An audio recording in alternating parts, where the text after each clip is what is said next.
만들어진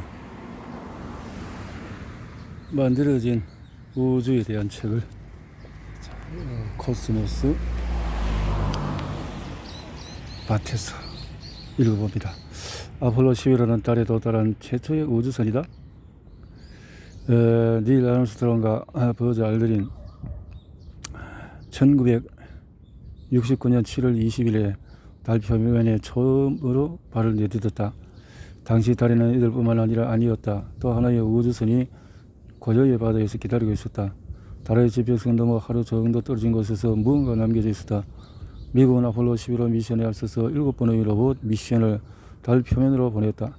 서베이어 5호는 아폴로 11호의 착륙 지점에서 약 25km 떨어진 곳에 착륙했다.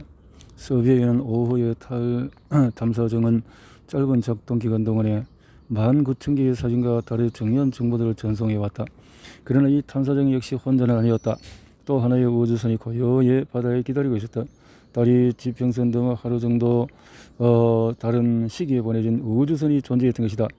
레인저 8호는 달에 보내진 초기 미션 중의 하나였다. 레인저 8호는 1965년 2월 20일 달의 고요의 바다에 불시착했다. 탐사정의 잔재는 아폴로 11호에서 약 69km 떨어진 곳에 남아 있으며 서베이어 5호에서는 보다 가까운 곳에 위치하고 있다. 만약에 22세기에 달 관광이 현실화된다면 이 길은 달 역사 탐방로에 남을 만한 장소가 될 것이다. 사실 다 합해서 약 30개의 기계 장비가 아폴로 11호에 앞서서 달에 도착했으며 이 중에 일부는 착륙선 혹은 충격장치로 달 궤도에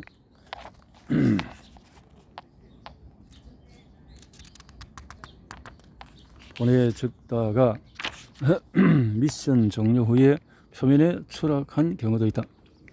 달에 도착한 최초의 우주선은 오늘날 잘 알려져 있지는 않지만 소련의 루나 2호였다.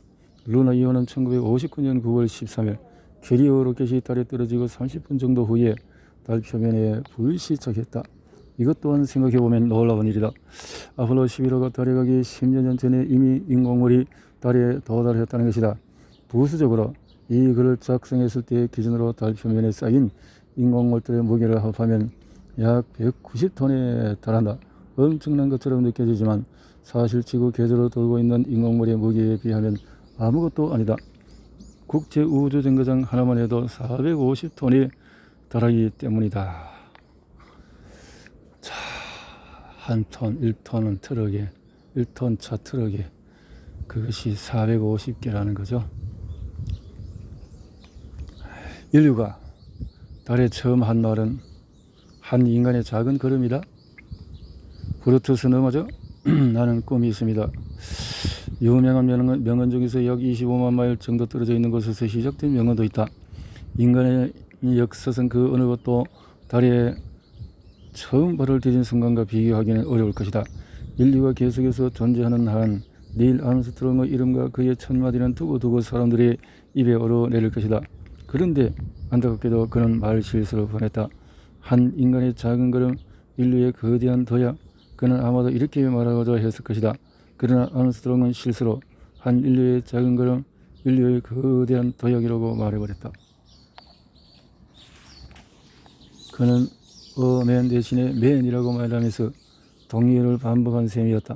물론 암스트롱은 인류 역사상 위대한 일을 행한 것은 분명하기 때문에 이와 같은 작은 실수는 넘어갈 수 있다. 사실 어떤 이들은 오디오 잡음으로 인해서 어라는 단어가 잘 들리지 않았다고 주장하기도 한다. 당시는 1969년도였기 때문에 이런 기계적인 결함은 납득할 수 있는 부분이기도 하다.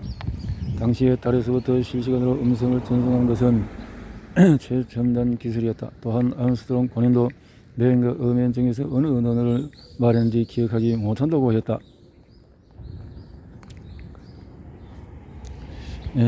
또한 작은 걸음이라는 말도 의심가는 부분이 있다. 달 탐사선은 울퉁불퉁한 착륙에 대비해서 다리 부분에 엄청난 충격을 완화할 수 있는 기능을 탑재하고 있었다. 그러나 착륙은 예상보다 부드러웠고 충격 완화 구역 또한 그렇다지 놀라지 않았다.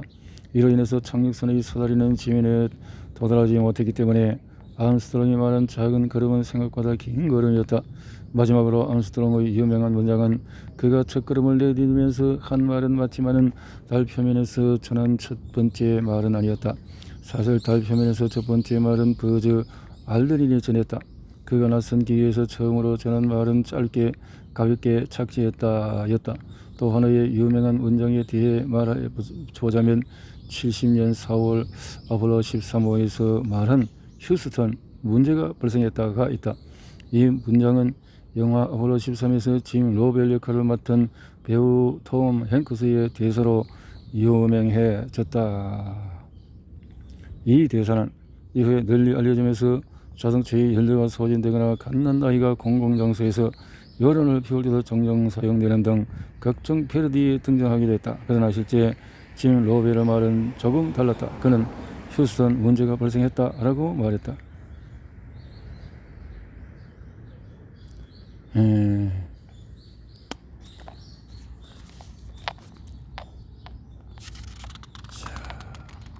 대사를 영화에서는 보다 극적인 상황을 연출하기 위해서 대사를 조금 수정했다고 한다. 그리하여 이 대사는 미국 국립영화학교에서 선정한 미국 영화사 50대 명대사로 선정이 되었다. 사실 이 대사의 유래는 조금 더 전으로 거슬러 올라간다. 1974년 본 미션과 관련된 TV 영화 프로그램의 제목은 휴스턴 문제가 생겼다. 이후에 이 문구는 패러디의 대상이 되었다. 95년 이렇게 설정이 되었다. 실패는 선택사항이 아니다. 영화를 위해서 너무 설정된 대사였다. 달과 관련된 다른 최초의 기록들은 닐 암스트롱이 대부분 영예를 얻긴 했지만 다른 아폴로 비행사들도 최초의 달 기록을 보유하고 있다. 이에 대해서 하나씩 살펴보도록 하자. 최초로 작은 일보다 버즈 알드린은 다른 비행사들을 제치고 최초로 달에서 소변을 본 우주 비행사가 되었다. 최초로 큰 일보다 큰 일을 거기서 우주식품을 먹어도 배우는 보아야 되겠죠. 움직이지 않으면 대사가 안 되면 사람은 살 수가 없죠. 최초로 구토를 했다. 비행사들은 때때로 점심 식사한 내용물과 조하게 될 가능성이 있다. 때때로 우주의 무重력 상태로 인해서 신진대사의 균형이 무너지기 때문이다. 그러나 달 표면에서는 중력이 6분의 1이라도 돌아오기 때문에 그나마 조금 나은 편이다. 나사의 의료 기록에 따르면 달 표면을 걸었던 12명의 우주 비행사 중에서 아직까지 구토 증상을 보였던 사람은 없던 걸로 나타났다. 영광스러운 기록은 아니지만 아직까지 이 부분에서 최초의 영예를 차지할 기회는 남아있다. 최초로 빵과 와인을 들다.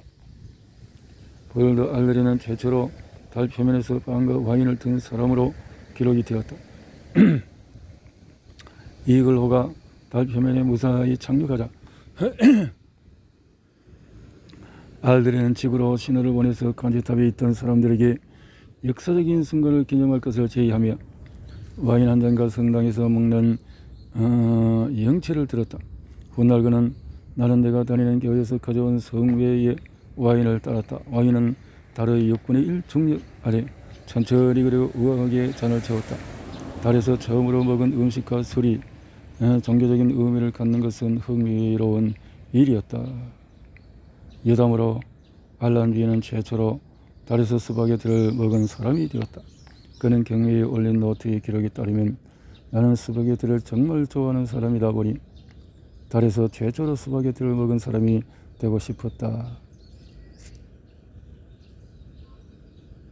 최초로 골프를 치다. 앨런 셰퍼드는 자랑거리가 있었다. 그는 1961년 프리덤 7호 미션을 통해서 미국인 중에서 최초로 그리고 전 인류에서 두 번째로 우주에 간 사람이 되었다.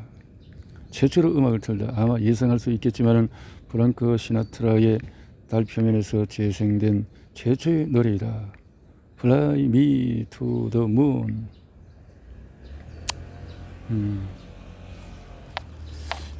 이런 역사적인 것들이 음모론에 또 있는 내용들 그런 것들은 진상이 나오겠죠.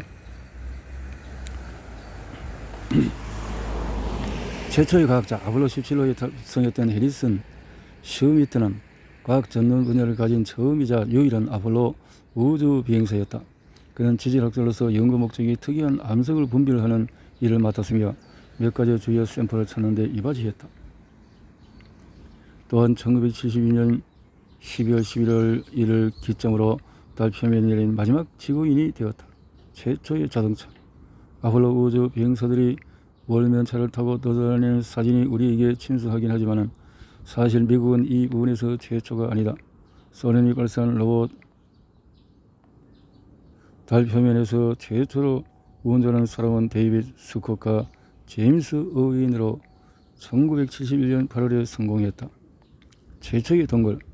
안타깝게도 달 표면에 착륙했던 동물은 없다. 언젠가 인류가 달에 재방문한다면 박테리아가 첫 연구 대상이 될지도 모른다. 박테리아. 미생물들이 있으니까요. 최초의 장례식. 비록 달 표면에서 죽음을 맞이한 사람은 없지만 달 표면에서 묻힌 사람은 있다. 유진 슈메이커 박사는 천문학자이자 달지질학 연구와 슈메이커 레비 9호 위성을 공동으로 발견한 사람으로 유명세를 얻었다. 그가 교통사고로 세상을 떠나자 그의 동료들은 천문을 넣어 그의 죄를 달로 올려 보내는 데 성공을 했다.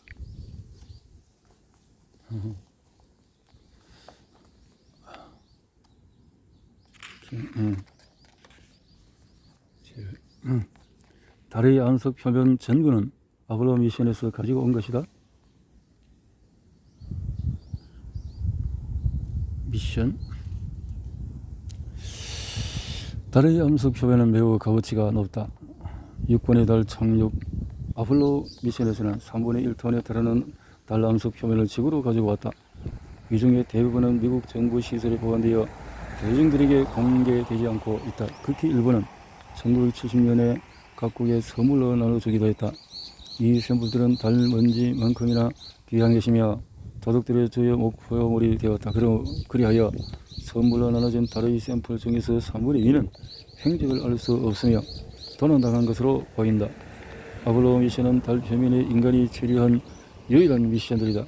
그러나 달 표면 샘플은 다른 두 가지 경로를 통해서 지구로 보관이 되기도 했다. 첫 번째, 소련의 착륙선 루나 16호와 20호 그리고 24호를 통해서다. 이 착륙선은 1970년과 76년 사이에 달 표면에 방문했다. 각 착륙선은 드릴로 땅을 뚫어서 샘플을 채취해서 궤도선으로 올려보냈다. 이는 실로 놀라운 성과였으며 오늘날의 기술로도 쉽지 않은 방법이었다. 그러자 고작 300g 정도만 채취가 가능했을 뿐이며 아폴로 미션에 비하면 1000분의 1 정도밖에 되지 않았다.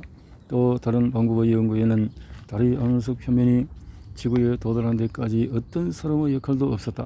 인류는 1960년까지 달 표면에 도달하지 못했지만 달 표면 샘플은 유동, 유성 등을 통해서 확보하는 것이 가능했다. 유성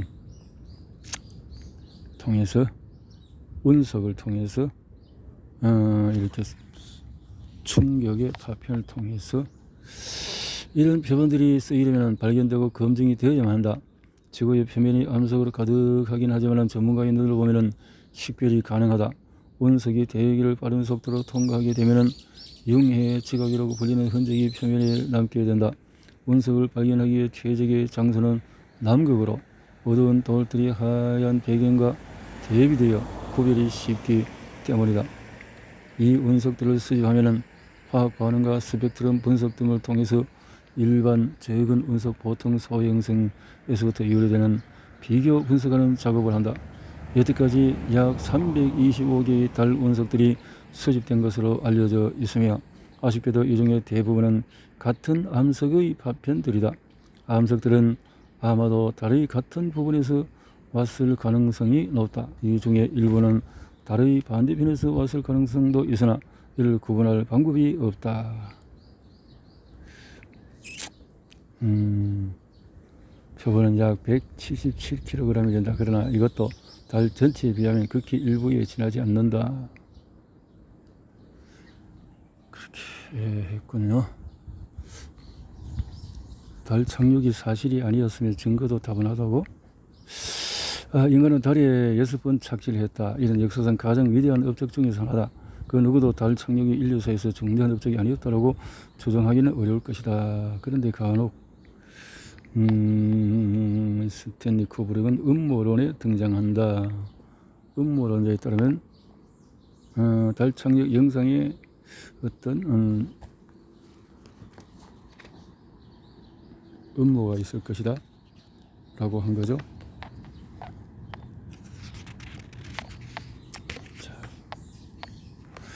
버즈는 인간의 우주선 탑승한 지 겨우 8년이 지난 후에 달 표면을 밟을 수 있다. 이들은 오늘날 스마트폰보다도 100만 배는 성능이 떨어지는 컴퓨터에 의존해서 달에 도달했다. 뿐만 아니라 이렇게 위험한 여정은 이후에 큰 사고 없이 5번이나 추가로 완수되었다. 이는 믿기 어려울 정도로 좋은 결과였음이 틀림없다. 그리하여 일각에서는 달 착륙이 겸허한 조작이었다는 증거를 내놓기 시작한다. 이들의 주장은 흥미롭지만 쉽게 반박할 수가 있다.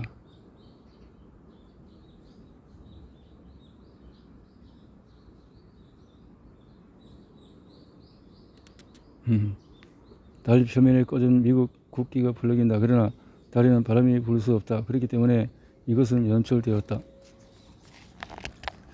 달 표면을 걸었던 모든 이들의 비디오를 확인해보면 이와 같은 주장은 꽤나 흥미롭다. 실제로 달 표면에 꽂힌 미국 국기가 바람에 부는 만약 펄럭이는 것이 보이기 때문이다. 무슨 일이 있었던 걸까? 여기는 충분히 납득이 갈 만한 이유가 존재한다. 국기가 펄럭이는 이유는 바람 때문이 아니라 공기가 존재하지 않기 때문이다. 달 표면에 꽂은 국기는 국기봉과 수직으로 연결되도록 와이어가 붙어있다. 국기봉과 와이어는 진동을 증가시키기에 매우 용이하다. 지면에서 다우징을 하는 것과 비슷하다고 생각하면 된다. 그러나 달에는 이 진동을 상쇄시킬 대기가 존재하지 않기 때문에 비행사들이 들고 있는 국기는 펄럭일 수밖에 없는 것이다. 물론 비행사가 국기봉을 놓았다고 할지언정 대기의 저항이 없는 조건에서는 국기가 계속 펄럭일 수밖에 없다. 이것이 바로 우리가 비디오 영상에서 본 결과인 것이다. 이것은 바람에 의한 결과가 아니다. 게다가 만약 이것이 스튜디오에서 찍은 영상이라면 왜 촬영장에 바람이 불도록 두었을까? 그것도 한 번이 아니라 6번의 모든 미션에서 누군가 문이라도 열어둔 것일까? 태양이 한 곳에서 비추는데도 불구하고 비행사들의 그림자가 여러 방향으로 들이온다.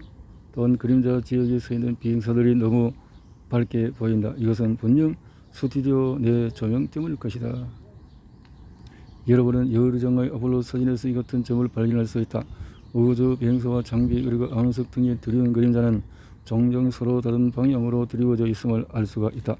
버즈 알드린이 달 착륙선의 그늘을 가려서 사다리를 내려오는 장면을 찍은 경우는 그늘임에도 불구하고 그의 우주복이 뚜렷하게 보임을 확인할 수가 있다.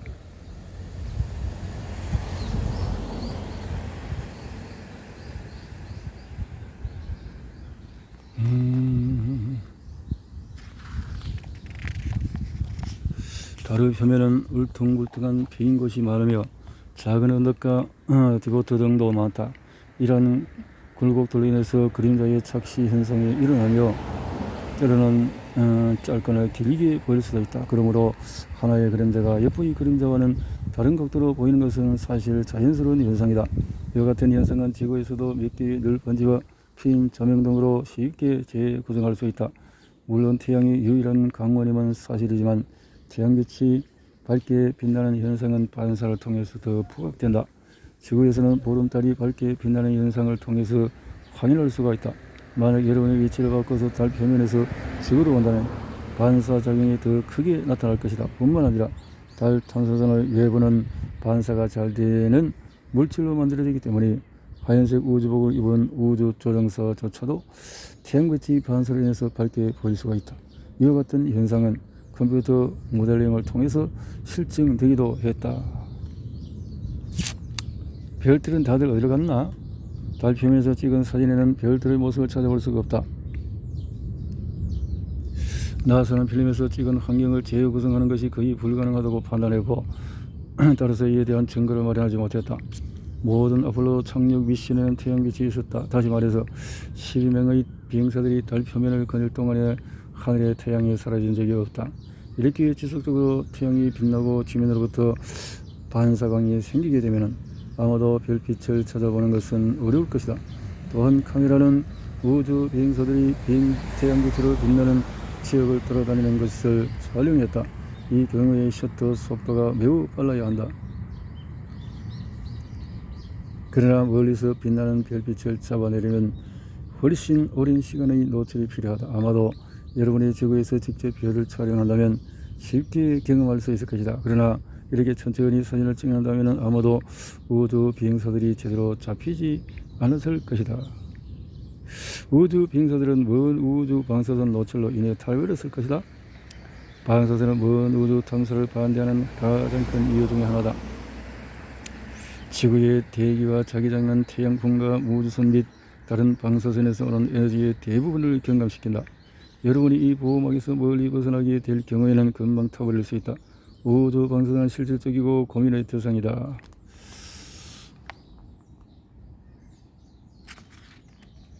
그래서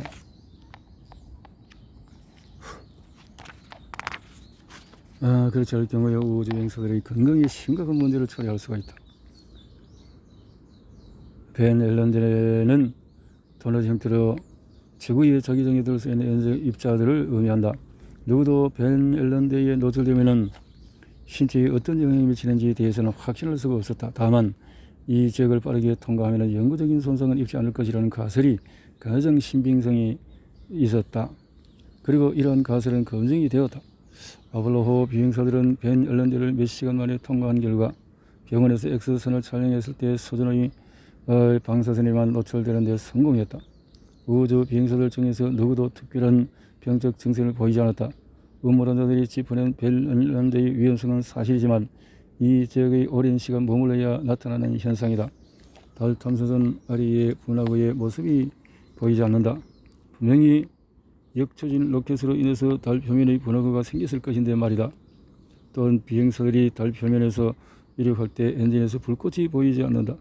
이는 무슨 이유인가? 무엇 때문인가? 달 탐사선은 단단한 안반 위에 착륙했다. 달 탐사선의 엔진은 암석을 부수시킬 만큼 강력하지 않다. 여기서 짚고 넘어갈 점은 달의 표면이 지구 중력의 6분의 1밖에 되지 않는다는 점이다. 그렇기 때문에 달에서 사용하는 로켓은 지구에서만큼 강력할 필요가 없다. 따라서 달 탐사선이 착륙하거나 이륙할 때 분화구가 생기지 않는 것이다. 달 표면에 원격 카메라로 촬영한 이륙 장면은 매우 이상하다. 우주선이 하늘로 올라가는 모양이 마치 위에서 줄로 잡아당기는 마냥 튕겨져 올라가기 때문이다. 불꽃조차 보이지 않는다. 당연히 이 같은 장면은 음모론자들의 이목을 끌었다. 그러나 이에 대한 답은 간단하다. 달 탐사선의 엔진은 하이드로젠과 사산화 이질소라는 특이한 연료 배합을 사용했다. 이 연료 배합은 달의 낮은重력 환경에 적합했다. 이 연료 배합은 연소될 때 불꽃이 보이지 않는다. 그렇기 때문에 우주 비행사들은 로켓의 힘을 이용해서 비행하지만 정작 우리가 불꽃을 확인할 수는 없는 것이다. 이 외에도 달 착륙 미션에 대해서 오랜 기간에 걸쳐서 많은 부분이 추적이 되었다. 이 모든 추적 사항들은 합리적인 범위 내에 답변이 되었다. 내가 달 착륙 미션이 연출되지 않았다고 확신하는 가장 큰 이유는 달에 실제로 가는 것보다 연출하는 것이 훨씬 더 힘들었을 것이라고 생각하기 때문이다. 연출이 아니다 이 말이죠. 만약에 착륙 미션이 거짓이었으면 소련의 스파이 네트워크에서 진작 이를 파헤쳤을 것이 분명하다. 이렇게 달에 대한 다른 음모들이 많이 있다라는 거죠.